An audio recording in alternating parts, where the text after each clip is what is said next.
Hello students, so this is the continuation of the sectors of the Indian economy.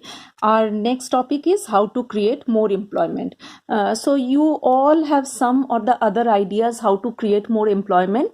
To create more employment, first of all, local banks should extend more credit facilities with reasonable interest rate. If people get easy loans, then they can open up their own business. The farmers can get easy loans and they can extend their business, their production. So this is how more employment can be created. Setting up new industries. If the loans are given, then the industries can be setting up, and in new industries there are many people who will be getting employment.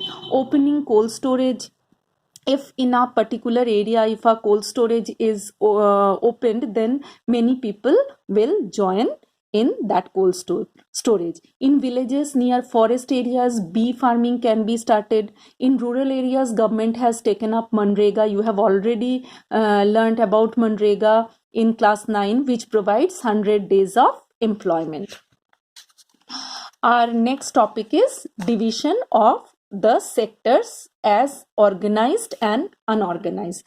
So the sectors, economic sectors, are divided into two types. One is organized sector, the other one is unorganized sector.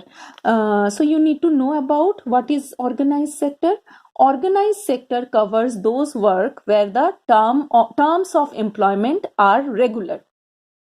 Workers enjoy security of employment. Once they join, there should be valid reason to terminate their work.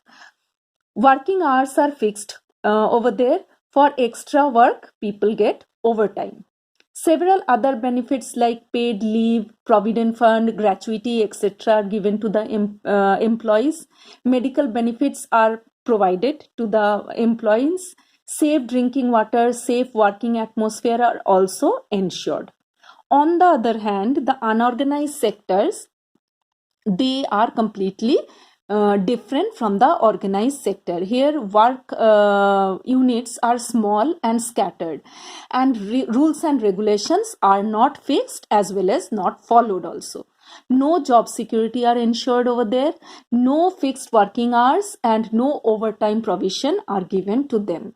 No such benefits like PF or gratuity or paid leave. No medical facilities are given to them, or any time the people can be asked to leave the job. On the other hand, there is one more topic, that is sectors in terms of ownership. You already have learnt in class 8 and class 9 that on the basis of ownership, the sectors are divided into four types. One is public, the other one is joint, the third one is private, and the fourth one is cooperatives. So here we will be learning about two only out of those four. One is public, the other one is private. So public sectors means, you already know, it is a government owned sector. For example, railways, post office, etc. The profit earned by the public sector are used for the development of the nation. On the other hand, private sector is owned by the individuals, for example Tisco, Reliance, etc., and the profit is used by the individual himself.